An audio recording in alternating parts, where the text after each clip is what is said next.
Hera, Queen of the Gods.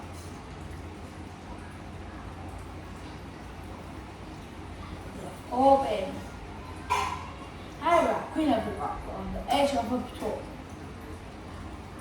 A mountain named Echo, renowned for her charm and charm, was regaling her with a sensational story. But what Hera didn't know was that Echo was merely distracting her, while her husband, Zeus, was frolicking about with the other nymphs. Unfortunately for Echo, Zeus was looking, and Hera realized what was going on. Enraged by Echo's duplicity and powerless to stop her husband's adultery, Hera decided to silence the nymph for good.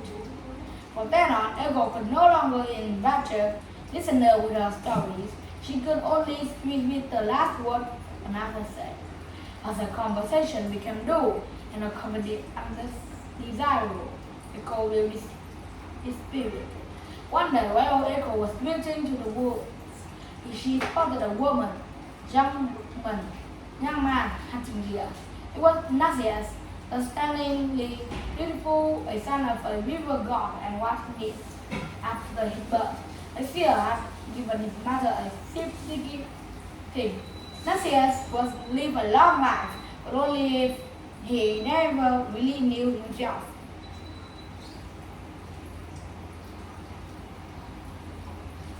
No one was sure exactly what to make of this. And in the meantime, Narcissus grew into a proud giant. His good look attracted many admirers, but he preferred the animal to life on his own, and left a trail of broken heart in his wake. Seeing Narcissus dead, Echo was filled with longing. Unable to initiate a conversation, she walked after. Soon Narcissus heard a whistle and called out, "Who's there? Who are you?" Echo revealed herself, only repeat the word "you," making her tone as endearing as possible as she went to hold him.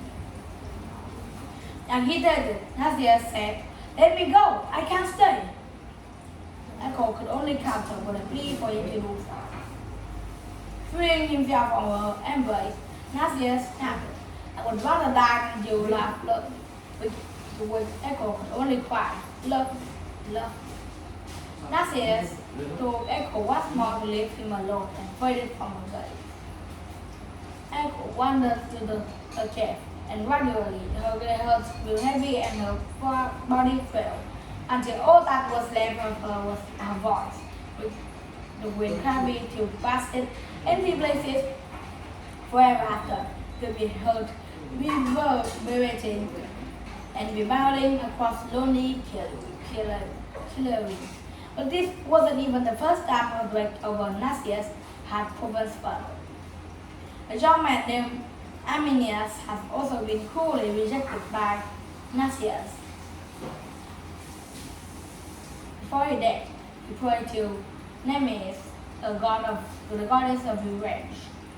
That Narcissus was also one day know the pain of love.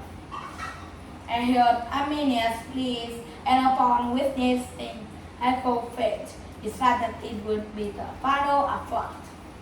It was time for retribution. So Nemesis set Narcissus toward a clear glassy pool. As he bent through the water to drink, he caught sight of a hauntingly beautiful young man. Never before had Narcissus had seen himself with such clarity.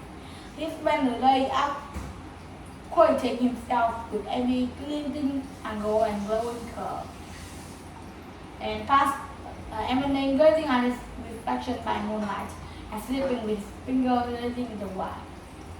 Days wore on, and Narcissus never parted from his one true love. When he reached out, his apple reached for it, and when he leaned to bestow a kiss, he also tittled his face. But when he tried to hold the bewitching figure, it disappeared. Alas, Narcissus knew the agony of unrequited love. Knitting and looking on, Narcissus still wasted away, his neck arched from bending over the ledge. and his air became rooted to the glass. And the wood nymph finally passed by.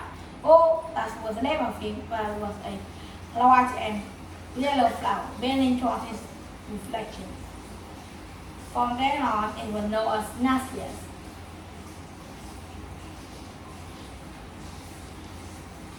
Here's the end. Goodbye.